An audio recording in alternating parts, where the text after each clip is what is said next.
What's up, everybody? My name is Scott Paddock, and today we are going to take it back to the basics, and I'm going to give you some tips and tricks for counting rhythms.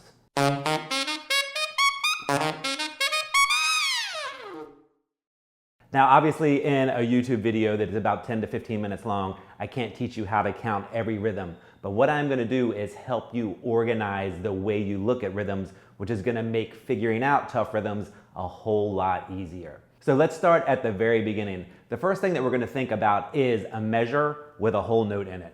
So of course, we're going to be in 4/4 for all of these examples. So of course, that whole note fills up the whole measure, so it gets 4 beats. Now, when you look at a difficult rhythm, the big mistake that a lot of people make is they look at it one note at a time. So for the rhythm below, they would say, okay, I've got a quarter note, that gets 1 beat. Then I have a 16th note, that gets a quarter of 1 beat, and another 16th note, that gets another quarter of 1 beat, and then an 8th note, and that gets a half of 1 beat. So you're looking at each individual note instead of putting them in containers. So the trick is to put these notes, the groupings of the notes, into containers, and it makes it a whole lot easier to figure out. Before I talk about how to put the notes into containers, I want to answer a question that I get all of the time, which is, why is an 8th note called an 8th note if it gets a half a beat?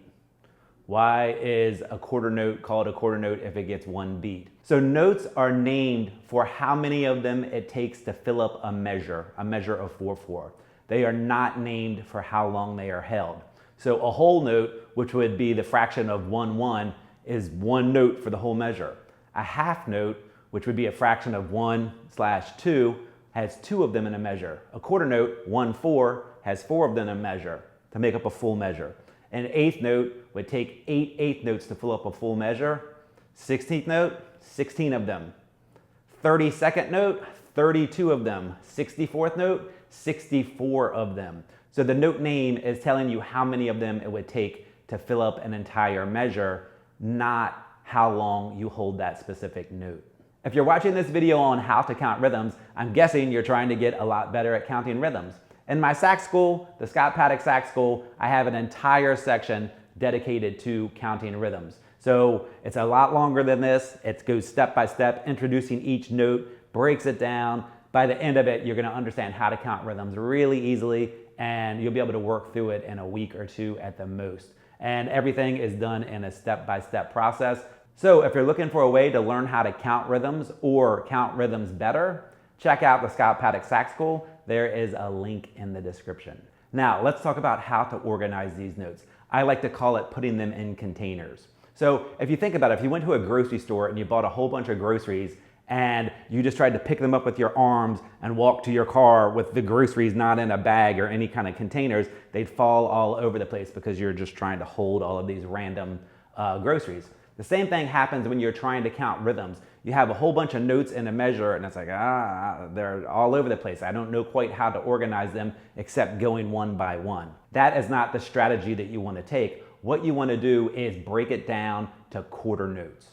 Quarter notes. When it comes to counting rhythms, quarter notes are the king. So of course, in a measure of 4/4, we have 4 quarter notes, and they're each in a position and they can contain other notes as we break them down, but they are your container notes. So we have beats 1, 2, 3, and 4. So when you start looking at rhythms, even when they're tough rhythms, and you put them in these beats, it makes it a whole lot easier to figure out how to count them. Now, obviously quarter notes aren't super difficult, but they're really easy to see, and most music is written where things are bracketed together so that they line up in a quarter note or they line up in a beat. Even when they're going over the beat, things are written in a way that makes it really easy to figure out where your beats are. So now beats 1, 2, 3, and 4 are called your down beats. So down beats. So that's where you would clap 1, 2, 3, 4. Now the next step to figuring out harder rhythms is breaking the quarter note in half. So that would make 2 eighth notes. That is called subdividing. Now, when we have these 2 eighth notes, the first eighth note is still going to be called by the downbeat name, 1, 2, 3, and 4. And the second eighth note is called and. We call them all and. So that is the upbeat. So when you're looking at a quarter note and you're breaking it in two to 2/8 notes, you have a downbeat and an upbeat. 1 and 2 and 3 and 4 and. So we have the 1, 2, 3, 4 still in its original position, but then we cut it in half. So the second part is the and. Now you might be saying, why is it a downbeat and why is it an upbeat? If you're tapping your foot, the downbeat, the number is when your foot is down, and the and is when your foot is up. 1 and 2 and 3 and 4 and. So we have these two positions of downbeat and upbeat. So our original container, our original position is the quarter note, but that doesn't get us that far except for a general organization. Then the next step is breaking it into 2/8 notes, which are a downbeat and an upbeat. Now, once you understand the position of downbeat and upbeat, things get a lot easier. Now, they're gonna get more difficult because we're gonna keep breaking these things in half. But if you understand the downbeat and the upbeat, then you just fill in that container with whatever notes are in those positions. So the next step would be breaking our 8th notes in two, so that would be 16th notes. Now, 16th notes are counted 1 E and A, which can be a little bit confusing, but if you look at it as the 2/8 notes, the first 8th note, which has the 2 16th notes in it, would be 1 E, 1 E. So we call the second 16th note, the subdivided 16th note, E. I don't know why we call it E, maybe because it's easy to say, but we call it E. So then the next 8th note that is broken in half is and A. Again, I don't know why we call it A, but the second part of the second 8th note, which is subdivided, the 16th note, is called the A. Now, if you'll notice, the 1 and the and are still in the same place, because that is a specific position. So even when we're counting 16th notes, 1, E, and A, the 1 and the and are still in the same place. So we're just breaking it in half. Instead of going 1 and 2 and for 8th notes, we're putting the E and the A in there for 16th notes. 1 E and A, 2 E and A. So once you can see that, the upbeat and the downbeat position, and breaking those two positions in half so you can see the 16th notes, counting rhythm gets a whole lot easier because you just have to figure out, am I on beat 1, beat 2, beat 3, beat 4? Am I on the and of the beat, or am I on the subdivision of the and of the beat? So once you see that, counting tough rhythms gets a lot easier because you're able to organize it. So when it comes to counting rhythms, you really want to be able to organize the notes so that you can figure out which container they're in, whether it's beat 1, 2, 3, or 4, and then if you're cutting that in half for the 8th notes or cutting it in half again for the 16th notes. When it comes to working out tough rhythms or rhythms in general, my motto, what I say all the time in my lessons is, if you can't say it, you can't play it. If you can't say it, you can't play it. In other words, if you don't understand what the rhythm is, getting your saxophone out and trying to play it without really knowing where the position of each note is not gonna work. You're just gonna kind of fumble your way through it. So you wanna say the rhythm, count the rhythm with the 1 E and A's, with all of the notes and the positions using the words that go with it, like 1, 2, 3, 4, 1 and 2 and 3 and 4, or 1 E and A, so on and so forth. So let's do some rhythms where we're gonna mix some things up, and you're gonna see how easy it gets once you think about them subdivided and then subdivided again. So if we have a rhythm that is an 8th note with 2 16th notes, we know that the 8th note, the first one, is beat 1, and we know that the first 16th note is the and of 1, because it's the first note after the 8th note on beat 1, which takes up that first half, the downbeat of beat 1. So then the 2 16th notes after that take up the upbeat of beat 1. So when we have this rhythm, we can think 1 and A, 1 and A, 1 and A. So we're just taking that 8th note, and then we're taking the second 8th note and cutting it in half, subdividing it. And of course you could do it the other way also. So you would start off with 2 16th notes, which they go in the downbeat position, and have an 8th note, which goes in the upbeat position. So 1 E and, 1 E and, 1 E and. So when you start looking at it like that, you can see the position of the notes, where they are in the measure according to the beat or containers, and it just makes life a lot easier when you're counting a tough rhythm. So if we take a look at this rhythm, we can see that we have 8th notes and 16th notes. So we just need to figure out where the subdivision is and count our way through it. So if I were to look at the first beat, it'd be 1 and a. The second beat is 2 and a. The third beat, we flip it around, 3 and. The fourth beat, 4 and. So when you break it down like that, it's way easier to figure out. Now let's talk about the triplet. The triplet can be a little confusing because most stuff in music is divided by 2.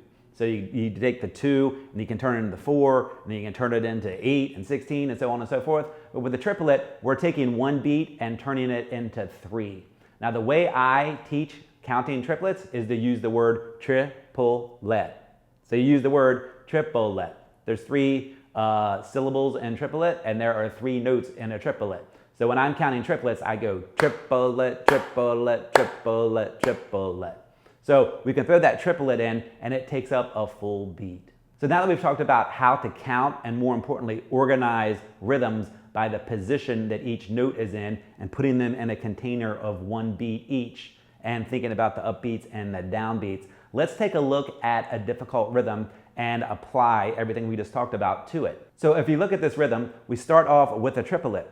And as we just discussed, when you have a triplet, it's 1 beat, so that is all of beat 1, and it is cut in 3. So the first beat would be triplet. Then the second beat has an 8th note with 2 16th notes. We know that the 8th note is 2, and we know that the first 16th note would be and of 2, and then the 16th note after that would be the So your second beat or your second container is 2 and a. The next beat is the opposite of that. So we have 2 16th notes and an 8th note. So the 2 16th notes are the downbeat of 3. So that would be 3E. And then the 8th note is the and. So the counting would be 3E and. Now take a look at this last rhythm. We didn't talk about this, but we should be able to figure it out with the knowledge that we have for counting rhythms. So we know that there is an 8th note on beat 4. So that gets the downbeat position. So that is 4. And we have a triplet on the and of 4. A triplet on the and of 4. So for that half a beat, we have to put in 3 notes. So even though it's a difficult rhythm and we haven't really talked about how to play it, you know that it comes in on the and of 4 and there are 3 notes. So the counting for that would be 4 triplet, 4 triplet. So instead of saying and, when we count triplets, we use the word triplet instead of putting the and there. But it comes in on the and position or the upbeat of beat 4. So when you look at them as downbeats and upbeats and you fill in the positions of the notes that are in the rhythm that you're trying to figure out, it makes it a whole lot easier. So the counting for this rhythm would be triplet, 2 and a 3 and 4 triplet.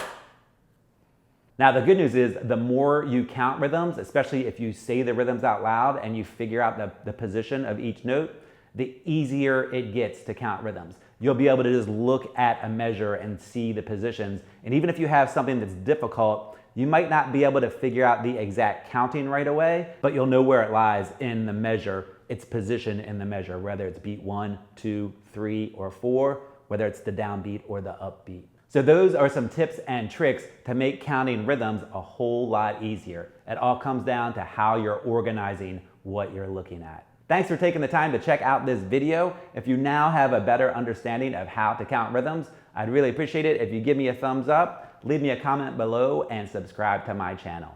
Thanks a lot.